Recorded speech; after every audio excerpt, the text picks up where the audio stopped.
अस्सलाम वालेकुम स्टूडेंट्स। वालेकुम अस्सलाम सर, क्या हाल है सर? बस ठीक ठाक, अल्लाह का शुक्र। एक तो आवाज़ का तो कंफर्म हो गया आपके जवाब देने से, और स्लाइड भी आपको नज़र आ रही है।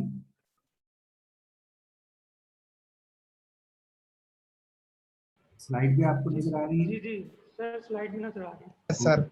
Yes sir. ओके, अब हम अगेन भी स्टार्ट के आपका कोई question, something which is not clear to you, आप पूछना चाहते हैं तो वो पहले पूछिए, फिर हम आगे चलेंगे।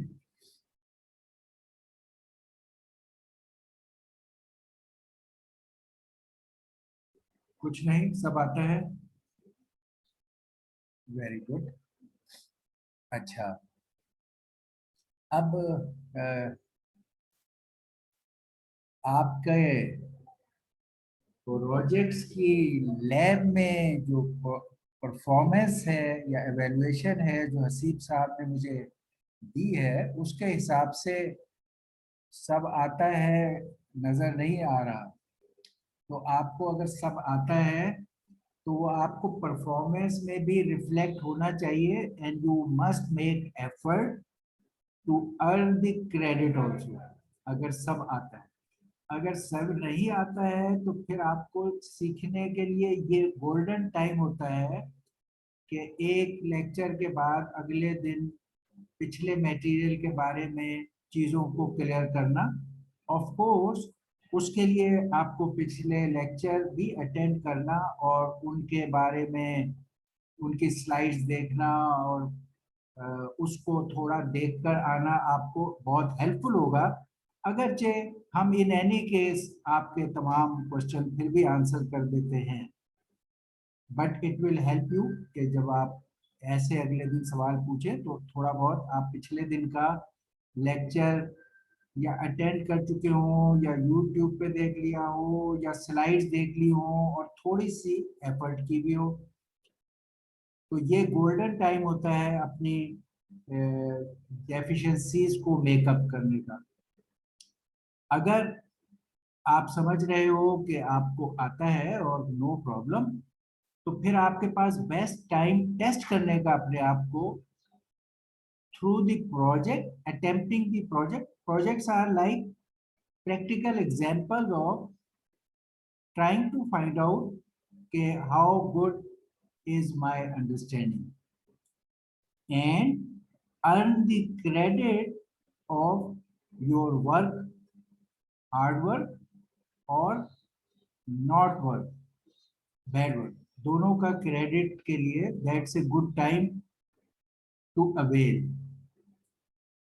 उधर परफॉर्मेंस वाइज अभी तक जो डाटा आपका नजर आ रहा है, इट्स नॉट वेरी एनकरेजिंग, और as I keep telling it can hurt you in the and.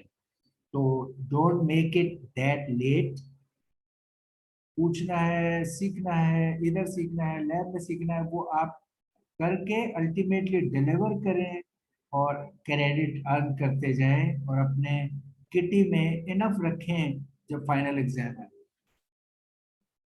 Okay, having said that, हम वेरीलॉग कर रहे थे और ये तीन मेथड मॉडल्स के जरिए से हमने उसकी programming in our combinational circuits की एग्जांपल्स पर हम क्लास में भी कर रहे हैं और प्रोजेक्ट्स में भी कर रहे हैं। And this is our very major focus of our course कि आप from design stage till implementation stage digital system को की डिजाइन और इम्प्लीमेंटेशन कर सकें फॉर सम सिंपल प्रॉब्लम्स, उनको सॉल्व करने के लिए, और उसके तमाम फेजेस आपको पता हो, from block diagram to circuit diagram to Boolean expression to describing in HDL to testing in HDL based tester and verifying the working and maybe performance of your circuit.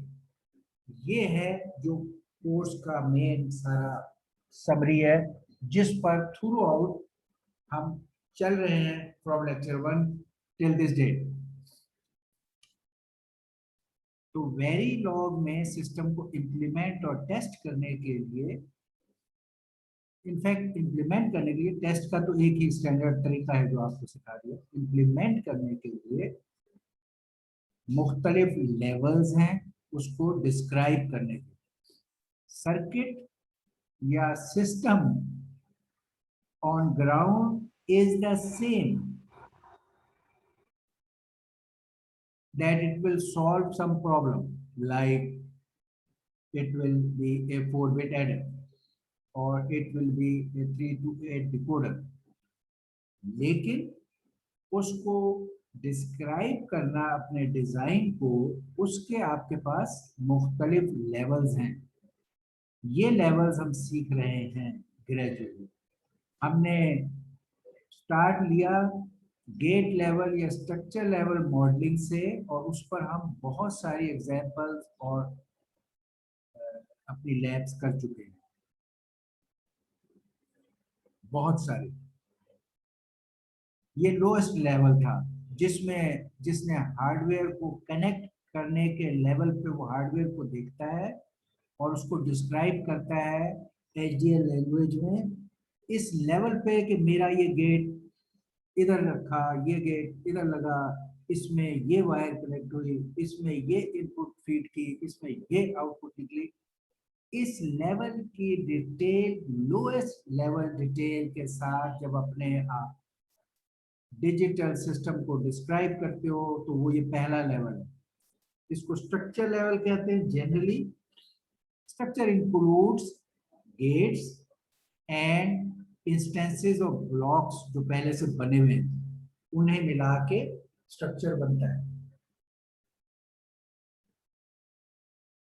मगर वह आप ब्लॉक्स के instances use करें या gate use करें, आपको wire level तक की डिटेल देनी पड़ती है। जहां आप ब्लॉक यूज करते हो वो उसकी डिटेल ब्लॉक के डिजाइन में मौजूद होती है। दोबारा जब आप किसी जगह उस ब्लॉक को यूज कर रहे हो, उसके इंस्टेंस को, तो फिर आपको वो डिटेल उस जगह नहीं देनी होती क्योंकि वो मौजूद होती है उस ब्लॉक के डिजाइन में। तो ये इस तरह आप इसको, जिसको कहते हैं इंफॉर्मेशन हाइडिंग के तहत या स्ट्रक्चर्ड तरीके से बिल्ड कर सकते हो सिस्टम के डिजाइन। दूसरा तरीका जो आपको सिखाया गया है वो डेटा फ्लो लेवल के जरिए से मॉडल करने का तरीका आपको बताया गया है सिस्टम्स को। इसमें जिस तरह कहा गया, इसकी अप्रोच ये है कि इक्वेशन के राइट हैंड साइड पर जो चीजें हैं वो इनसाइड सिस्टम ऐसे बना हुआ है कि आप डेटा फ्लो मॉडल में राइट साइड पे इस केस में बूलियन एक्सप्रेशन लेवल डिस्क्रिप्शन देते हो। इसमें आपको गेट लेवल डिस्क्रिप्शन देने की जरूरत नहीं है। आप ट्रूथ टेबल से बूलियन एक्सप्रेशन बनाते हो और उस बूलियन एक्सप्रेशन को कंटिन्यूअस असाइनमेंट से असाइन करते हो आउटपुट को। Left hand side is output, right hand side has all possible or whichever set of inputs, and when you make this assignment by using the word assign on the left, you are telling the system कि अब तुम continuously right hand side के variable को monitor करते रहो और any time उनमें से कोई चेंज हो तो लेफ्ट हैंड साइड को चेंज करो। एट द सेम टाइम हमें दोबारा वो असाइनमेंट करने की जरूरत कंटिन्यूअस असाइनमेंट में नहीं पड़ती। That makes it very similar to our digital systems जो गेट्स और उनसे आपने जोड़ के बनाए हैं। तो उनमें जैसे ही आपकी कोई इनपुट चेंज होती है, आउटपुट फॉरन चेंज हो जाती है। इट डजंट आस्क कि आप कोई सिंक्रोनाइजिंग सर्किट की लैब वो भेजें, क्लॉक भेजें या सिंक भेजें या दोबारा उसको रन करें। वो उसी वक्त इनपुट जो है वो आउटपुट पे अपना इफेक्ट शो कर देती है। इसको continuous assignment data flow model describing at the level of Boolean expression, ये भी हमने इसकी भी बहुत मिसालें की हैं। तीसरे लेवल पे हमने बिहेवियर मॉडलिंग को भी सीखा है। पिछले 1-2 लेक्चर में इसके बारे में भी आपको बताया, जो यहाँ मौजूद है। ये सबसे हाईएस्ट लेवल ऑफ डिस्क्राइबिंग है। पहले मॉडल से तीसरे मॉडल की तरफ लेवल ऑफ एब्स्ट्रैक्शन बढ़ रहा है। लेवल ऑफ एब्स्ट्रैक्शन बढ़ने का मतलब ये है कि आप कम से कम प्रोग्रामर के तौर पर कोड लिख के अपना प्रॉब्लम को सॉल्व कर सकते हो, और बहुत सारी डिटेल उस मॉडल में आपको बैकअप पे मुहैया हो सकती है। ये मतलब है इसमें, जैसे डेटा फ्लो मॉडल में आपको एक्सप्रेशन, बुलियन एक्सप्रेशन लेवल तक नॉलेज एक्वायर करने की जरूरत थी, और आपको गेट्स लेवल पर इंटरप्रेट करना नहीं था। ये हो सकता है कि आपको अगर उस बुलियन एक्सप्रेशन से कहें कि व्हाट डज इट मीन, तो आप बता सकते हो कि इट मीन्स दिस। बट आप वेरीलॉग डिस्क्रिप्शन में गेट लेवल डिस्क्रिप्शन नहीं दे रहे डेटा फ्लो में, आप बुलियन एक्सप्रेशन दे रहे हो जो खुद गेट लेवल डिस्क्रिप्शन को हैंडल कर रहा है इंटरनली सिस्टम मॉडल। इसी तरह बिहेवियर लेवल इससे भी नेक्स्ट लेवल ऑफ डिस्क्रिप्शन है। इट इज नाउ लाइक, जिस तरह सी हाई लेवल लैंग्वेज है, उसमें जिस तरह आप अपने प्रॉब्लम सॉल्व करने के लिए डिस्क्राइब करते थे, उस तरह डिस्क्राइब करते हैं। सी लेवल इंस्ट्रक्शंस आप दे रहे, और उससे नीचे की detail which might involve Boolean expression detail, which might involve gate detail, they are built into the model internally. आप उस डिटेल्स की वरी नहीं कर रहे। ये हाईएस्ट लेवल ऑफ एब्स्ट्रैक्शन है बिहेवियर मॉडल। इसमें भी आप असाइनमेंट का भी इस्तेमाल करते हो, जैसे आप इस्तेमाल करते थे। अब आप देखिए, ये असाइनमेंट, इसका नाम हम प्रोसीजरल असाइनमेंट कहते हैं, और ये assignment is very similar to जैसे आपकी सी में असाइनमेंट होती है।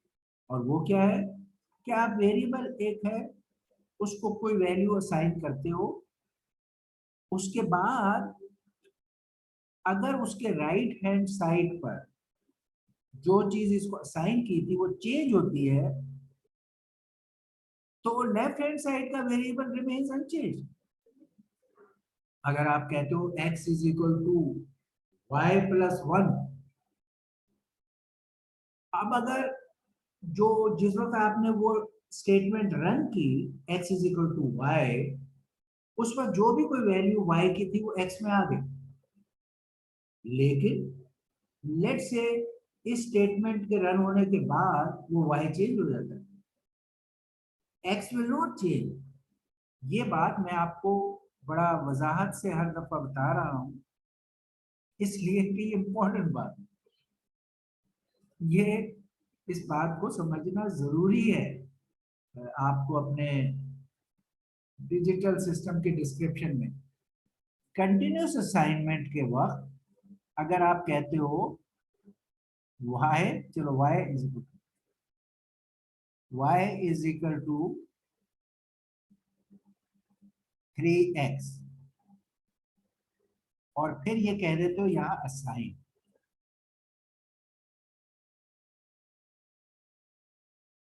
अच्छा, शुरू में आपने कहा था x इज इक्वल टू से 2, x इक्वल टू 2 किया आपने, असाइन किया, तो 2 इंटू 3 6 हो गया। y is 6। थोड़ी देर बाद आप ये असाइन स्टेटमेंट रन कर चुके थे, आप बेशक और आगे काम भी कर रहे हो, कुछ और कोड्स पे चीजें चल रही हैं, और किसी वक्त में आप यहाँ पर x is equal to x+1 कर देते हो, यानी अब x की वैल्यू 2 से 3 कर दिया आपने। उसी वक्त ये ऊपर की असाइनमेंट कंटिन्यूस होने की वजह से कहीं पर भी आपने x किया, अब आपको दोबारा y पर असाइन करने की जरूरत नहीं है। जैसे ही x चेंज हुआ राइट हैंड साइड का, इमीडिएटली ऊपर ये जो y है ये चेंज हो गया, ये इमीडिएटली 9 हो गया, पहले 6 था 9 हो गया। ये है कंटिन्यूस असाइनमेंट जो हमने सीखी है और जो हम डेटा फ्लो मॉडल में इस्तेमाल करते हैं। लेकिन बिहेवियर मॉडल में यही बात आप कहो y is equal to 2x 3x same, जबकि आपका ऊपर x was let's say 2, again same example. अब आप इसको कंटिन्यूस असाइनमेंट नहीं कर रहे, ये नॉर्मल असाइनमेंट है जो सी टाइप है, इसको प्रोसीजरल असाइनमेंट कहते हैं। यहाँ पर हम डिस्टिंग्विश करने के लिए कंटिन्यूस असाइनमेंट प्रोसीजर असाइनमेंट, हम डिस्टिंग्विश करने के लिए इसको लिखते हैं, इसके यहाँ पर असाइन नहीं लिखते।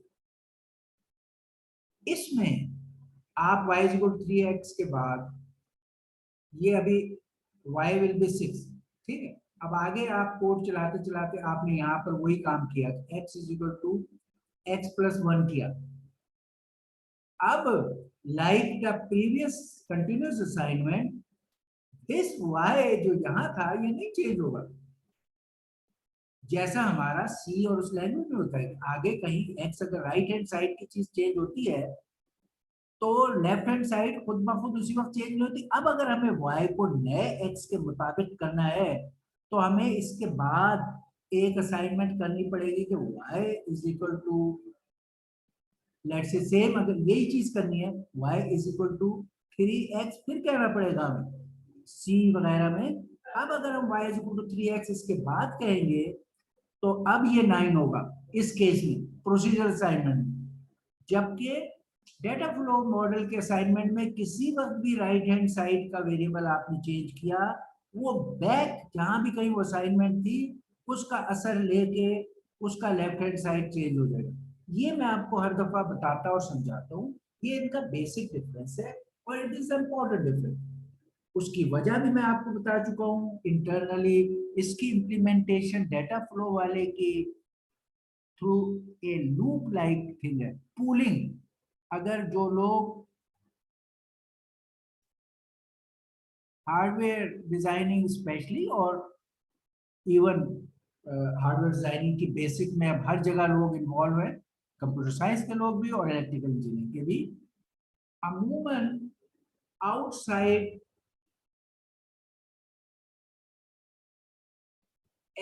इवेंट्स को आपके सिस्टम ने अगर कोई सर्विस प्रोवाइड करनी होती है तो आप दो तरीके से करते हो। वहाँ मैं ये थोड़ी सी डाइवर्शन कर रहा हूँ मगर ये आपके एज हार्डवेयर डिजाइनर भी यूजफुल है। ये आपका सिस्टम है, ये आपका कंप्यूटिंग सिस्टम है, आपने एम्बेडेड सिस्टम आमतौर पर। अच्छा, आपने इसमें कोई सॉफ्टवेयर है या कोई सर्विस प्रोवाइड करनी है, मे भी कोई अलार्म बजाना है, कोई प्रोसेस कंट्रोल करना है, जो भी काम, इसे एक आउटसाइड के इवेंट से इसको सिंक्रोनाइज करना है कि जब आउटसाइड में ये सपोज ये स्विच ऑन हो, जब कोई शख्स ये स्विच ऑन करे तो ये कोड चल जाए इसके अंदर, ये काम करना है। इसके दो तरीके होते थे वहां, एक ये कि इस लाइन को आप एक फॉर लूप डाल के इसका स्टेटस मॉनिटर करते हैं, ठीक। ये लूप वाला मेथड पूलिंग वाला मेथड, पूल कर रहे हैं आप इसके स्टेटस को, बाहर वाली चीज के मुस्तकिल एक फॉर लूप डाल दिया, उसमें देखे जा रहे देखे जा रहे, जैसे ही वो स्टेटस चेंज हो उसी वक्त वो कोड एक्शन कर दे, इसको पूलिंग मेथड कहते हैं। ये डेटा फ्लो मॉडल इस तरह का बिहेवियर शो करता है डेटा फ्लो। अच्छा, एक तरीका लोगों ने कहा कि यार ये पूलिंग वाला तरीका मजेदार नहीं है, इसमें हमारा प्रोसेसर बिजी रहता है फॉर लूप में हर वक्त। उन्होंने कहा इंटरप्ट वाला मॉडल, कि हम अपने काम इधर करते रहें और जब ये बाहर की डिवाइस कोई पल्स जनरेट करे, लेवल चेंज करे, उस वक्त ये इंटरप्ट हो और फिर ये इसकी सॉफ्टवेयर चले। इसको कहते हैं इंटरप्ट ड्रिवन। ये जो बिहेवियर मॉडल का तरीका है या हमारे जो नॉर्मल प्रोसीजर असाइनमेंट्स हैं उनका तरीका ये है। ये इसमें आप ऑलवेज के साथ जो चीजें लिस्ट करते हो वो चीजें हैं जिनके चेंज होने से इसका कोड रन होगा, ब्लॉक रन होगा। अगर जब तक वो चेंज नहीं होते इस ब्लॉक को रन होने की जरूरत नहीं है। ये इनके सारे मेजर एक्टिविटी, फर्क, काम, रीजन, ये फॉर्मेट है ऑलवेज की जो मैंने डिस्कस की। अच्छा, अब मैं एक चीज आप लोगों को से एक्सपेक्ट भी करूंगा और नाउ यू स्टार्ट डूइंग। अभी तक हम, क्योंकि आप नए इस उसमें थे, तो हमने आपको एक एक डायग्राम, एक एक लाइन कोड, आपको एनवायरनमेंट, एनवायरनमेंट के बटन कि ये दबाओ, ये खोलो, ये करो तो ऐसे होगा, सिखाने की वजह से 100% चीजें आपको देते रहे। 100%। सिर्फ आपसे अभी तक डिमांड हम यही कर रहे थे कि यार इस स्लाइड से ये कोड उठाओ, उधर वहां पे लिखो, उधर बटन दबाओ, रन का चलाओ और देखो कि क्या मैजिक हुआ जो आप चाह रहे थे या नहीं। बट हम आपको इस हद तक till the end of the course limit नहीं रखना चाहते, ना ही ये तरीका होगा। आपको कि सर जो भी कोई मसला सॉल्व करना है, give me 100% code and tell me the exact button and make me a typist till the end. शुरू में यस, ये हमने किया है, लेकिन एंड तक आप टाइपिस्ट रहो वो ठीक नहीं है। अभी क्योंकि आप एज ए टाइपिस्ट भी परफॉर्मेंस नहीं दे पाए, थोड़ा सा टाइपिस्ट वाला रोल आपका बड़ा है, ये पहले खत्म होना था। मामूली सा हमने आपको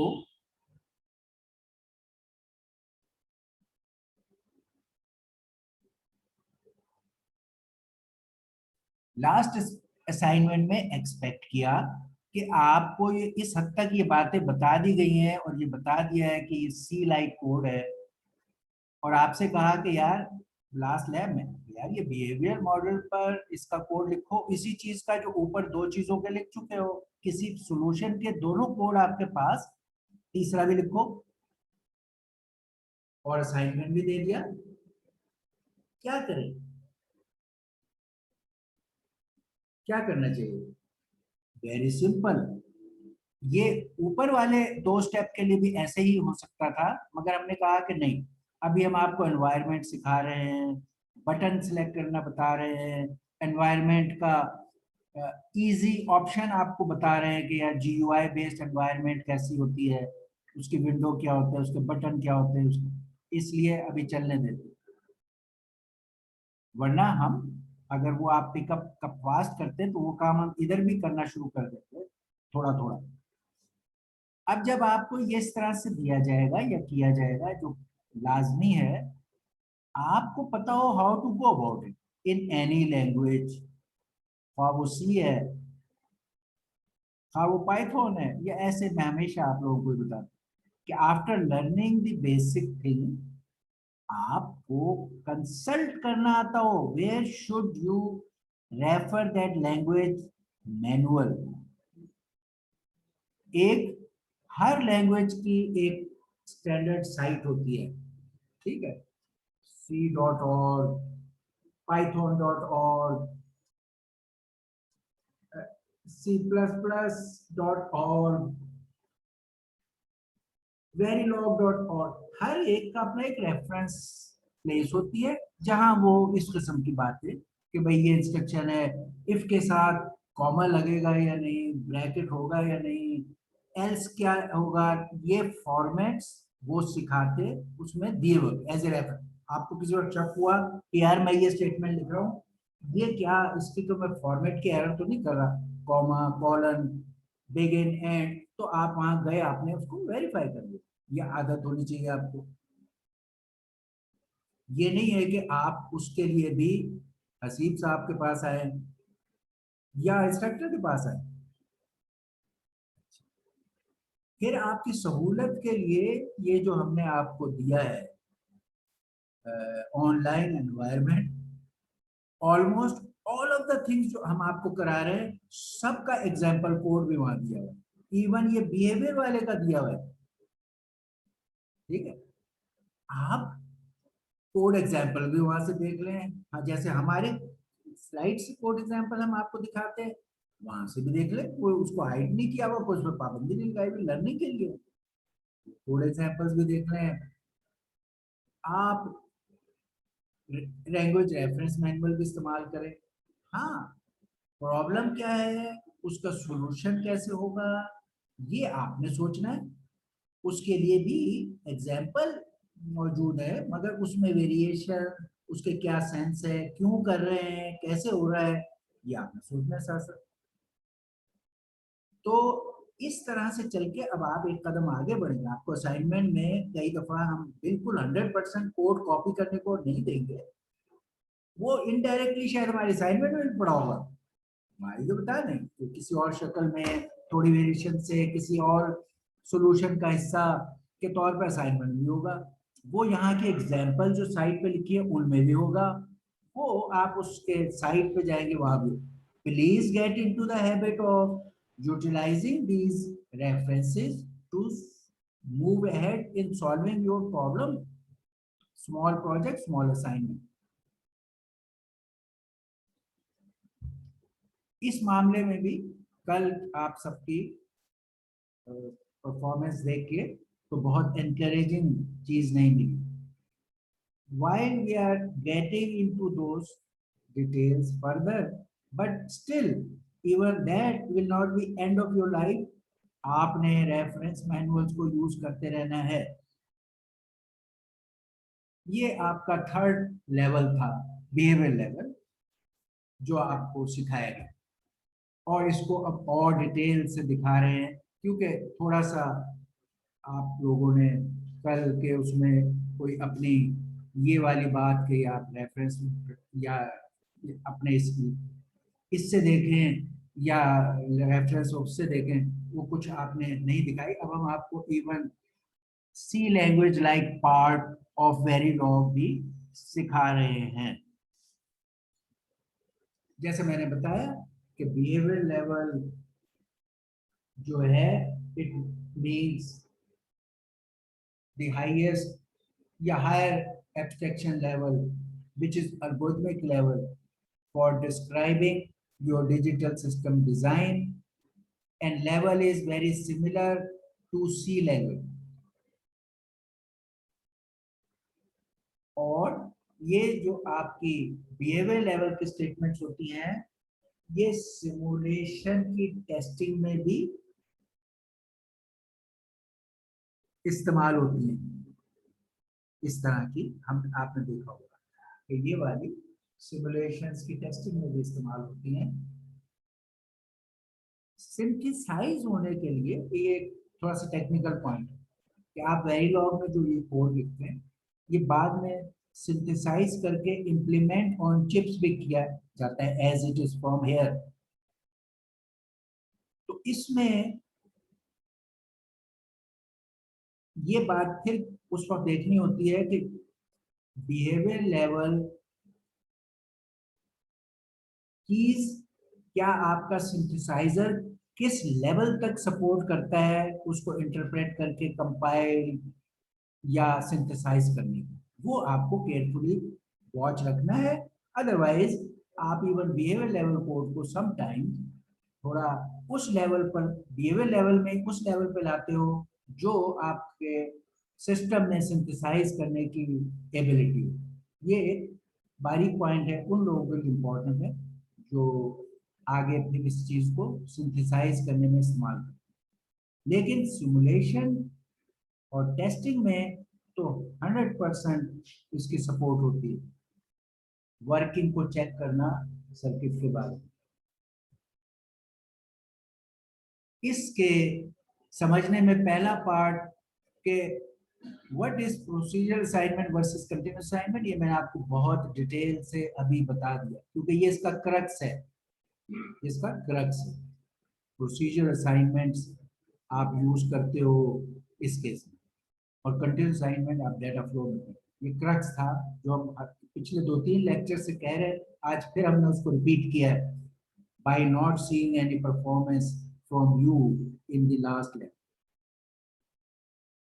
अब इसकी जो यूज की एग्जांपल्स थी वो हमने दोनों तरह से आपको दिखाई हैं, इनिशियल की शक्ल में भी और ऑलवेज की शक्ल में। देखो, जो कंटिन्यूअस असाइनमेंट का कोड है वो आपके मेन, जहां आप कोडिंग कर रहे हो, डिक्लेरेशन वगैरह के बाद आप उसकी स्टेटमेंट इंडिपेंडेंटली लिख सकते हो। Continuous assignment is a independent statement without into a block or something like that, लिख सकते हो and it will run। लेकिन behaviour assignment like your C code किसी स्ट्रक्चर्ड ब्लॉक का हिस्सा होगी, हमेशा किसी स्ट्रक्चर ब्लॉक के अंदर वो स्टेटमेंट्स होंगी। जैसे सी में मेन का ब्लॉक, मेन के अंदर किसी फंक्शन का ब्लॉक, और फिर सब फंक्शन का ब्लॉक, और फिर सब फंक्शन का ब्लॉक। इस तरह स्ट्रक्चर तरीके से आपको किसी स्ट्रक्चर के अंदर कोड को डालना होता है। इस केस में दो स्ट्रक्चर नाम इस्तेमाल होते हैं, एक इनिशियल और एक ऑलवेज ब्लॉक। हमने इनिशियल ब्लॉक टेस्टिंग के टाइम में आपको बहुत ज्यादा सिखा दिया था, और ऑलवेज ब्लॉक इधर हमने आपको बताया है अभी तक कि भाई ये इस्तेमाल कर सकते हैं कॉम्बिनेशनल सर्किट की इम्प्लीमेंटेशन में। इनिशियल आमतौर पर टेस्टिंग में ज्यादा यूज होता है, इधर भी आप कर सकते हो, मगर टेस्टिंग में इसका ज्यादा रोल है। ऑलवेज का ज्यादा रोल आपके सिस्टम में।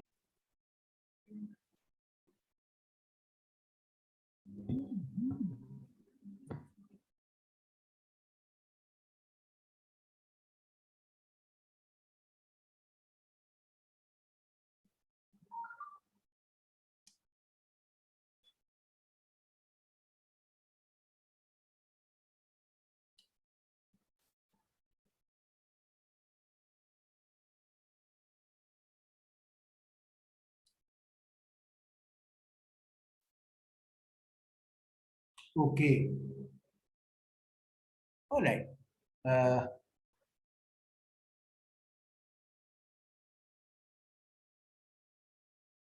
ओके। अच्छा, इसमें मैं आपको ये बता रहा था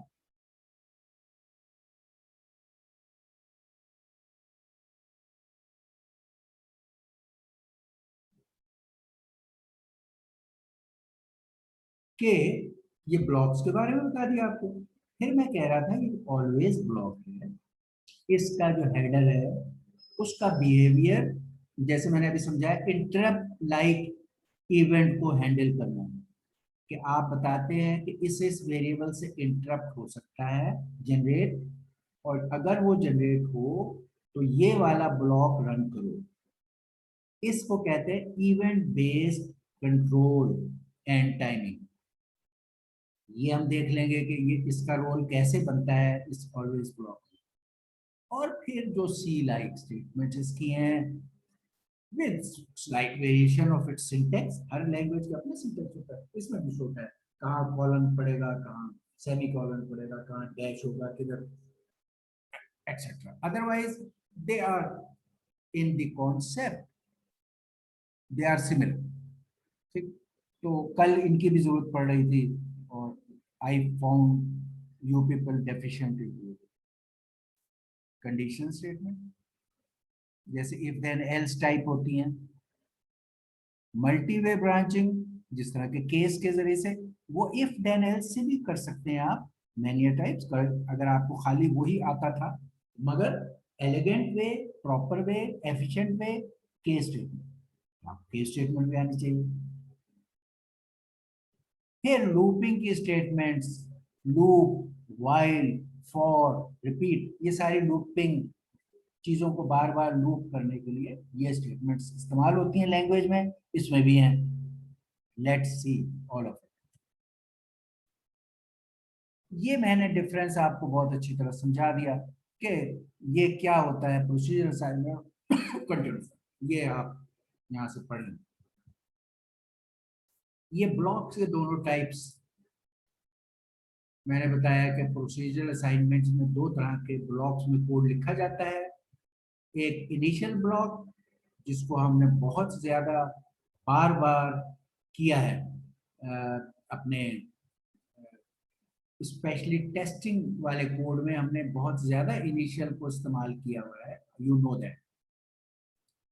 इसके थोड़ा सा डिटेल के आपको वर्किंग वाइज क्या हो रहा है प्रैक्टिकली कि initial block starts at time zero, यानी जब आप कोई कोड रन करते हो टाइम जीरो पर ही इनिशियल ब्लॉक स्टार्ट हो जाता है और एग्जैक्टली वंस रिपीट होता है और एक दफा बस चलता है।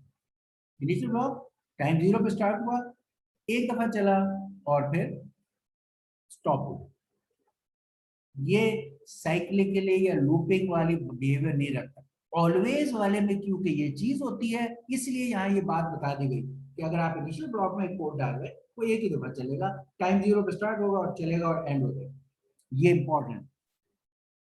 अगर बहुत सारे इनिशियल ब्लॉक्स आपके कोड में होंगे तो हर block will start to execute concurrently at time zero। सारे टाइम जीरो पे अपने स्टार्ट हो जाएंगे पैरेलल में। ये concurrently वर्क करते हैं। पैरेललिज्म अगर आप लोगों ने सुना है, हम लोग उसको बड़ी अहमियत देते हैं अपने डिपार्टमेंट में। आजकल के जमाने में हर चीज के सोल्यूशन में पैरेललिज्म का एस्पेक्ट आता है। तो ये भी सारे कंकरेंटली रन होते हैं पैरेलल में। ये नहीं है कि one after the other. However start सब एक साथ हो जाएंगे, लेकिन कोई इसका ब्लॉक बड़ा होगा, कोई छोटा होगा, किसमें ज्यादा इंस्ट्रक्शन होगी, किसमें कम होगा, डिपेंडिंग ऑन दैट उनका फिनिश टाइम डिफरेंट होगा। ओके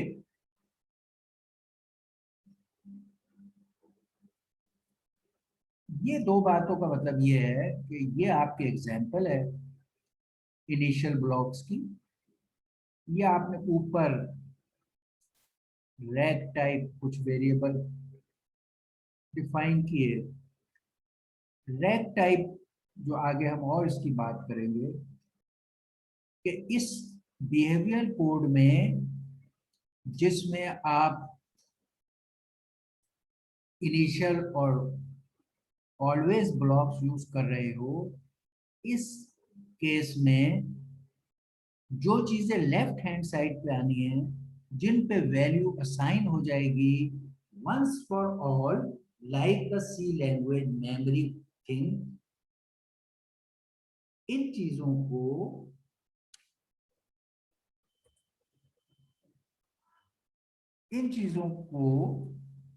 हम इस केस में रैग टाइप करते हैं। आपको आवाज आ रही है मेरी? स्लाइड पे नजर आ रही है? Hello?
Okay, we are back. We had some power interruption and we have 15-20 minutes more to cover up our remaining part. Okay. Again आपको आवाज भी आ रही है और स्लाइड पे नजर आ रहे हैं? जी सर, आवाज थोड़ी आ रही है लेकिन स्लाइड नजर नहीं आ रही है आपकी। स्लाइड नजर नहीं आ रही? अब आ रही है। अच्छा, ओके। और सो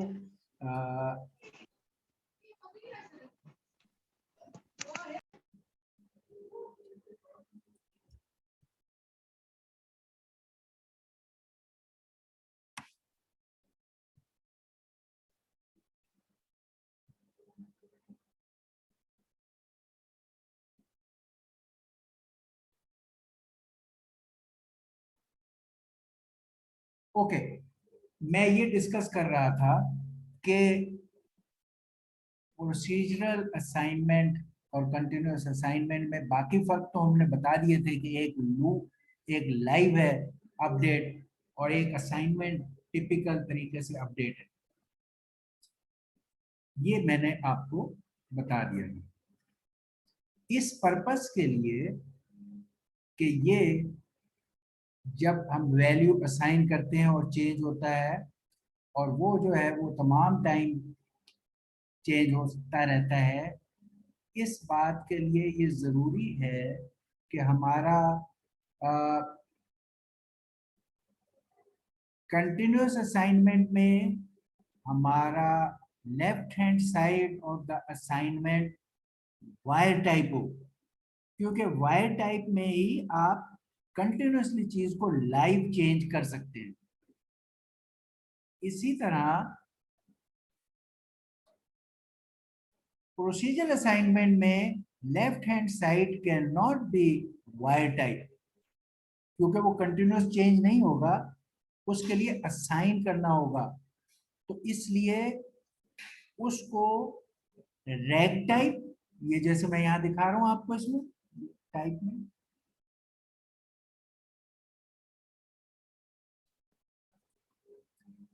ये प्रोसेस असाइनमेंट या rag type, integer type, real type, इस तरह के डाटा का टाइप होना चाहिए।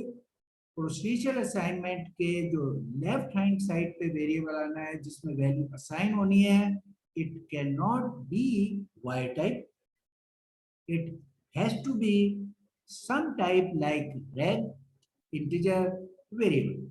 तो अगर हम जब आम तौर पे जैसे हमने देखा है वेरिलॉग में, अगर किसी वेरिएबल के बारे में आप टाइप का जिक्र नहीं करते हो तो अमूमन वो बाय डिफॉल्ट उसको वायर टाइप उसने लिया हुआ होता है।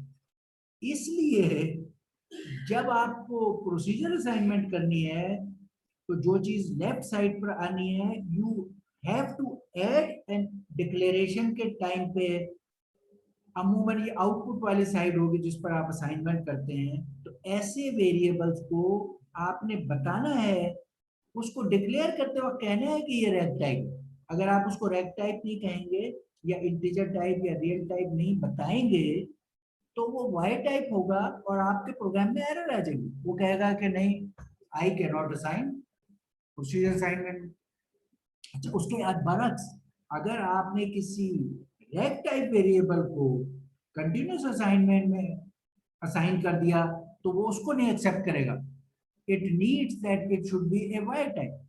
ये बात आपके लिए एज ए वेरिलॉग प्रोग्रामर बहुत इंपॉर्टेंट है।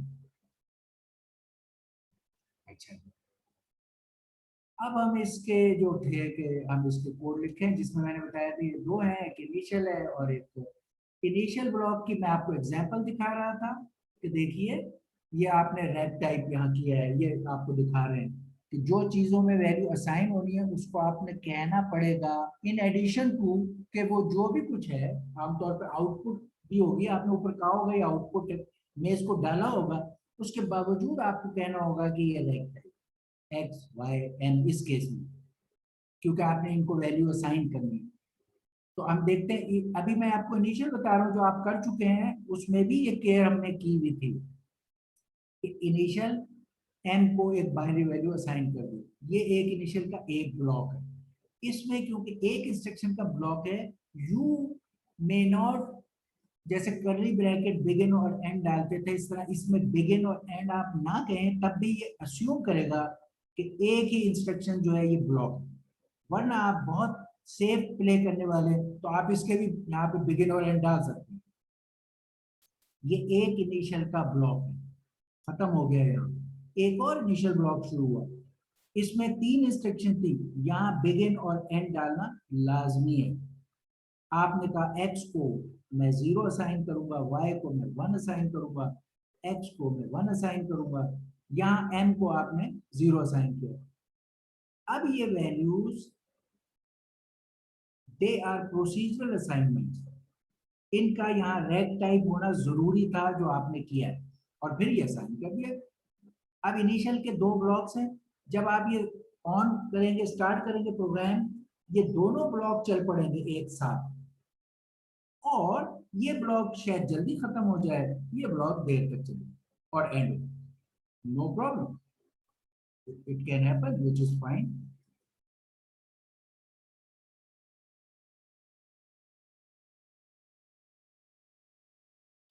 ऑलवेज ब्लॉक, ये भी स्टार्ट टाइम 0 पर होते हैं, और ये भी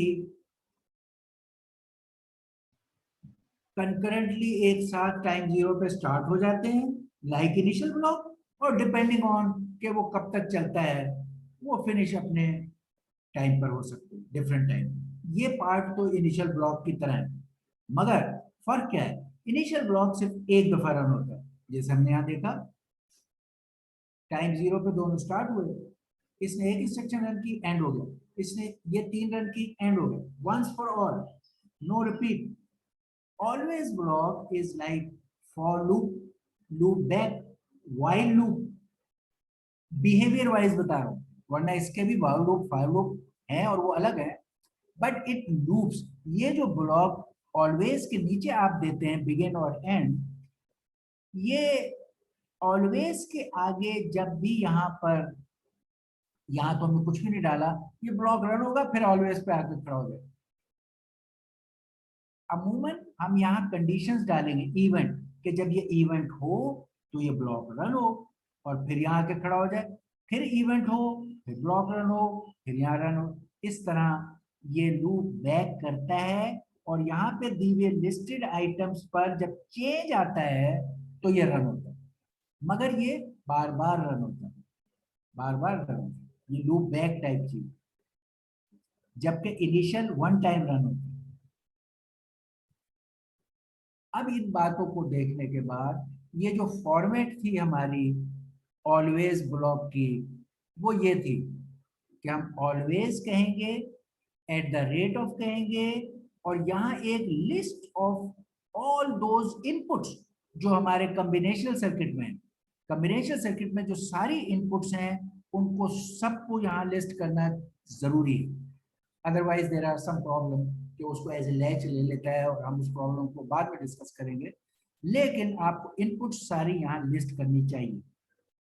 any input changes that is an event, और ये लिस्ट जो है ये इवेंट कंट्रोल सिग्नल्स की सेंसिटिविटी लिस्ट कहलाती है, यानी इवेंट्स की ये लिस्ट है, ये इसको सेंसिटिविटी लिस्ट कहते हैं, जो इवेंट्स को कंट्रोल करते हैं। यानी जब भी इसमें चेंज आएगा ये ब्लॉक रन होगा, फिर ये इधर आ जाएगा, फिर एट द रेट ऑफ पे वेट करेगा, फिर ये होगा। जैसे अब इस ब्लॉक में अगर हम देखें तो काउंटर को आपने शुरू में 0 किया, इंटीजर टाइप था, इसको वैल्यू असाइन की जा सकती है, ये एक किस्म का लूप आ गया। इसने कहा व्हेनेवर तक क्लॉक चेंज करेगी, वो 0 से 1 जाए, 1 से 0, ये अभी हमने नहीं कहा, लेवल चेंज, ये लेवल चेंज पे काम करता है।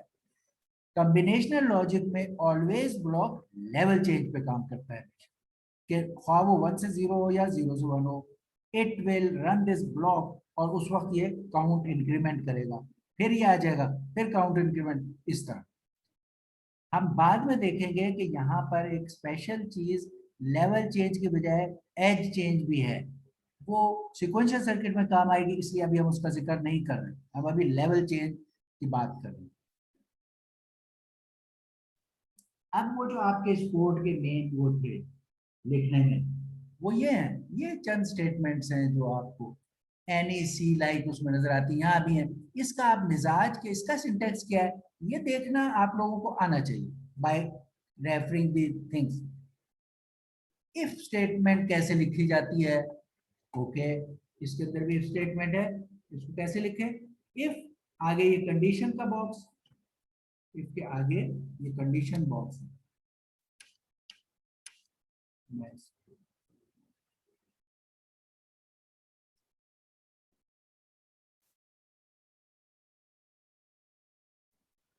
जी, इफ से आगे ये कंडीशन बॉक्स है, ये x equal to this, x is less than this, जो भी होता है इस तरह का ब्लॉक हो सकता है। यहाँ if x which means if x is true, ये कंडीशन वो है इफ कंडीशन। ये बिगिन और एंड, जैसे करली ब्रैकेट बिगिन और एंड सी में होता है, इस तरह यहाँ बिगिन और एंड, ये ब्लॉक। तो जब भी ये कंडीशन ट्रू होगी ये ब्लॉक रन होगा। तो y इज इक्वल टू 1 और z।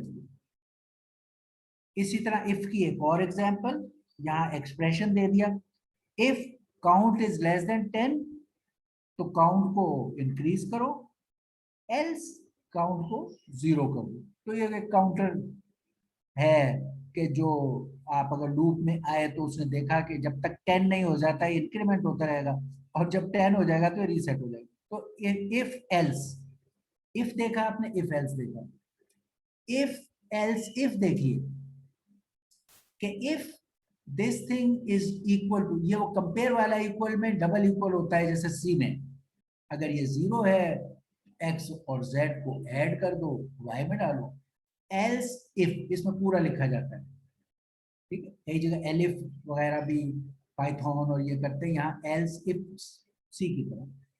अगर ये 1 है तो ये x z को सब्ट्रैक्ट करके y में डालो, एल्स इफ अगर ये 2 है तो मल्टीप्लाई करके डाल दो, और अगर तीनों में से नहीं है तो एज इट इज डालो।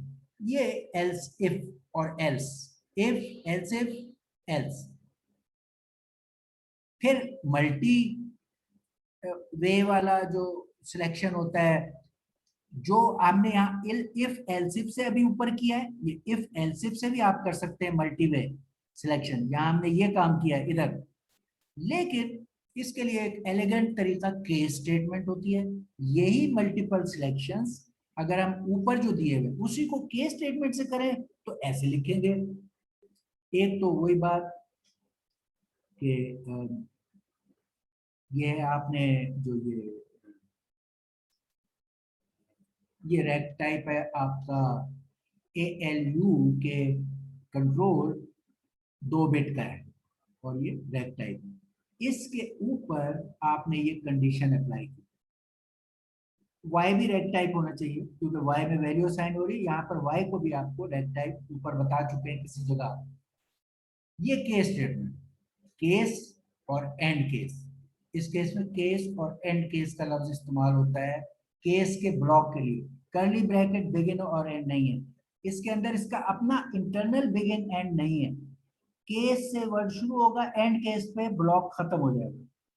ये केस की जो कंडीशन है उस वेरिएबल का नाम, जैसे सी में होता है। इस कंडीशन पर क्या क्या यहाँ ऑप्शंस हो सकते हैं वो हम वेरिलॉग वाले तरीके से जो अब तक सीख चुके हैं वही देते हैं, और फिर कॉलम डाल के इस ऑप्शन पे ये स्टेटमेंट रन होगी, फिनिश।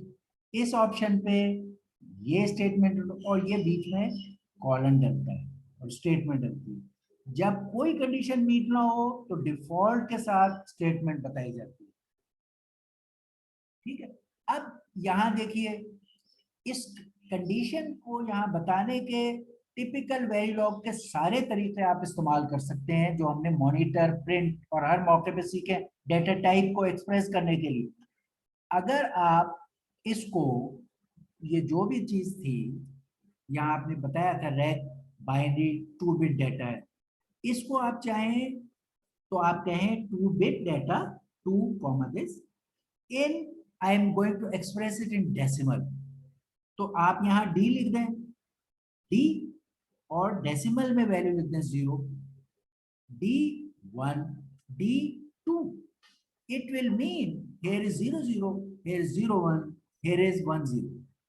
It means अगर आप कहते नहीं मुझे ये पसंद नहीं है, मैं बाइनरी में ही लिख के तसल्ली होगी, तो आप कह दो 2 this comma apostrophe B 0 0, B 1 0, B 0 1, B 1 0 binary में दे दो। आप चाहें तो यहाँ हेक्स में भी दे सकते हैं, जैसे हमने मॉनिटर में आपको सिखाया, बार बार सिखाया। तो ये तरीका है। इसी बात को ALU का 2 बिट्स की कॉम्बिनेशन क्या है, हर ऑप्शन से आप कह सकते हो, कॉलन डालो, आगे स्टेटमेंट डालो, वो रन हो जाएगी।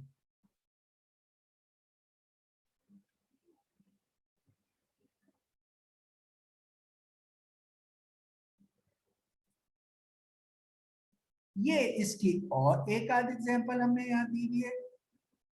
लूप करना के लिए जो फॉर लूप कैसे होता है, ये फॉर लूप है।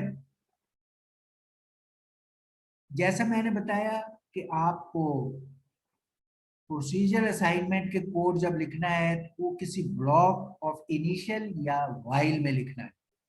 लेट से आपने फॉर का इंस्ट्रक्शन लिखनी थी और आप फॉर बजाते खुद ही लूप कर रहा होता है, आप वाइल वो आप ऑलवेज इस्तेमाल नहीं कर रहे थे इस वक्त, तो आपको फिर भी एक इनिशियल का ब्लॉक कहना पड़ेगा, इनिशियल और फिर उसका बिगिन और एंड, इनिशियल का बिगिन एंड एंड।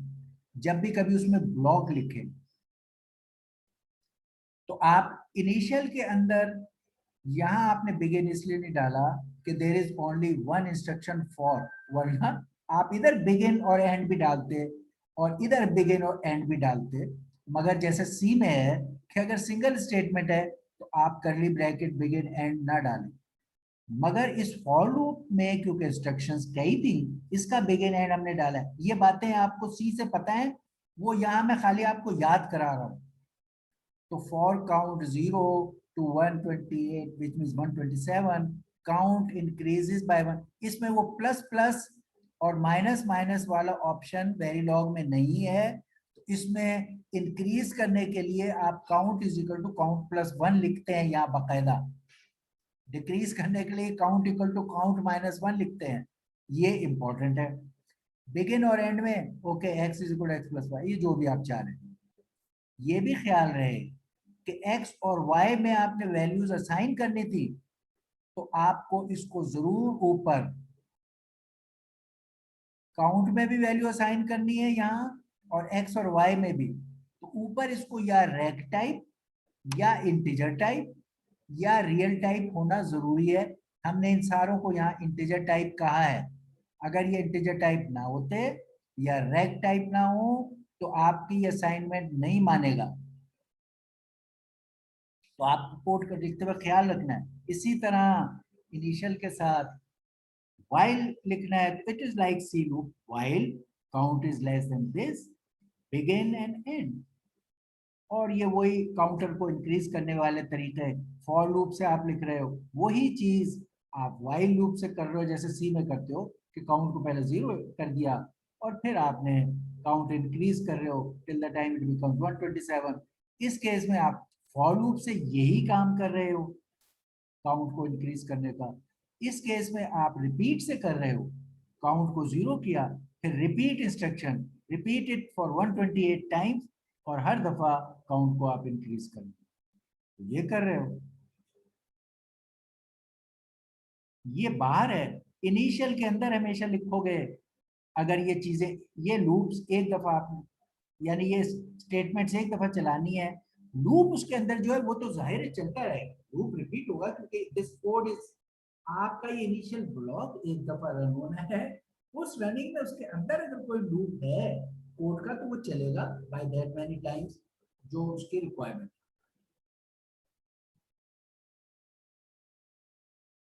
ये अब हमारा पुराने कोड आ गया।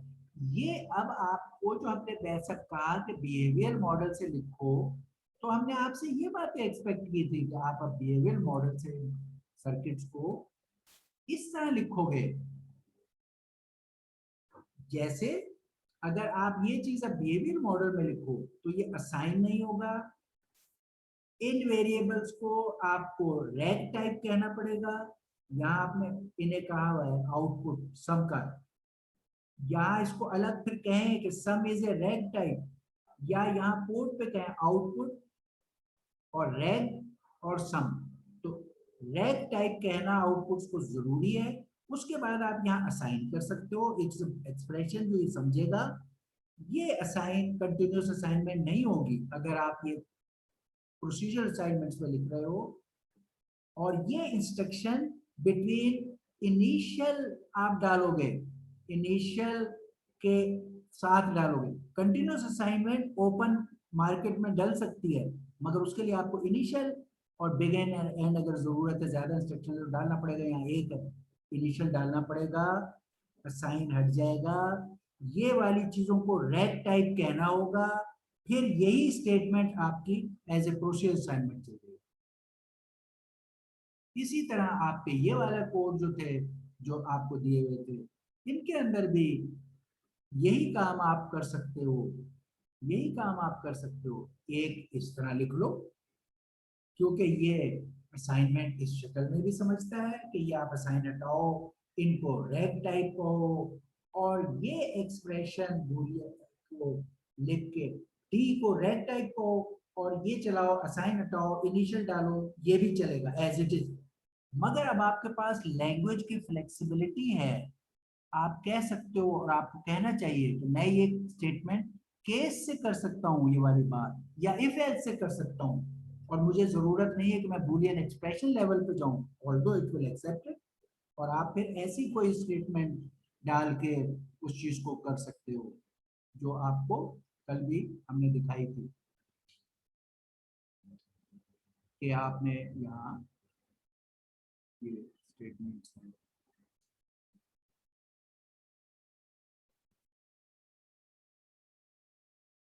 ये तो साइन की एग्जांपल्स हैं। ये देखिए, ये मल्टीप्लेक्सर एक अगर आपने बनाया उसके अंदर ये करना है, तो ये केस सिलेक्शन ऑफ मल्टीप्लेक्सर के अगर 0 0 है, इन 0 आउटपुट पे चला जाए, वरना इन 1 इन 2। ये इसी तरह ये मल्टीप्लेक्सर के लिए ये कोड।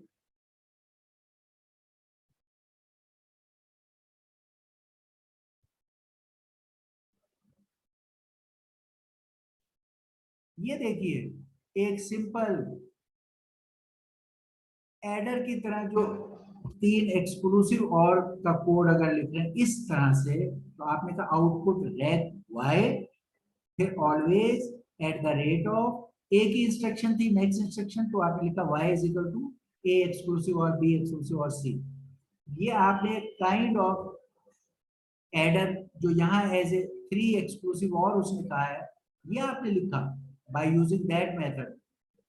ये आपने कैरी के लिए जैसे कोड होता है उसको लिखा ऑलवेज के साथ कि अगर ए बी सी में से कोई भी चेंज हो तो ये हो जाए, और इसको रैग टाइप कहा। ये कोड के एग्जांपल मेजॉरिटी, ये मेजॉरिटी का ये कोड होता है इस तरह का एक्सप्रेशन, वो आपने किया।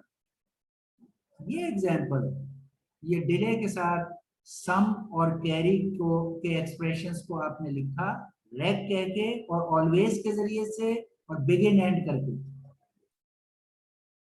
ये एग्जांपल कि वही आपका जो मल्टीप्लेक्सर था उसको आपने कोड में लिखा कि अगर सिलेक्शन 0 हो तो इनपुट 0 आउटपुट पे चली जाए, अदरवाइज इनपुट 1 आउटपुट पे चली जाए। मगर आउटपुट को रैग टाइप कहना जरूरी था, और ऑलवेज बिगिन और एंड कहना भी जरूरी था। ये हमारा वो केस है जो ऐड सब्ट्रैक्ट मल्टीप्लाई, एक आप ALU बना रहे हो और आपने 4 ऑप्शंस दिए, यही डिकोडर है। डिकोडर में भी आप 4 ऑप्शंस देके, और पहले आप ई को चेक कर लो कि अगर ई जो है वो एनेबल्ड है, फिर केस स्टेटमेंट ये वाला डालो, और जो स्टेटमेंट ट्रू है उस डी को हाई कर दो और बाकियों को लो। तो आप 4 बिट डेटा असाइन कर दो, 1 0 0 0 1 0 1 0 0, ये कर सकते हो। आप उसको इंडिविजुअल बिट्स को चेंज कर सकते हो। ये सारा काम यहाँ पर हो सकता है डिकोडर के लिए। तो best is put the full pattern in D0, D1, D2, D3 और D को रेक्ट टाइप बनाओ इस तरह, और यहाँ पूरा पैटर्न 1000, 0100 और ये सब डालो। ये हमारा इसमें ऑप्शन है। ओके, ये सारी अब आपको एग्जांपल दिखा दिए हैं, कोड समझा दिया है। अब आप जो कल नहीं कर सके बिहेवियर मॉडल से, उसको आप नेक्स्ट टाइम कंप्लीट तैयार होकर आए और उसकी एवेल्युएशन का लास्ट चांस होगा बिहेवियर वाले का। ओके, अल्लाह हाफिज।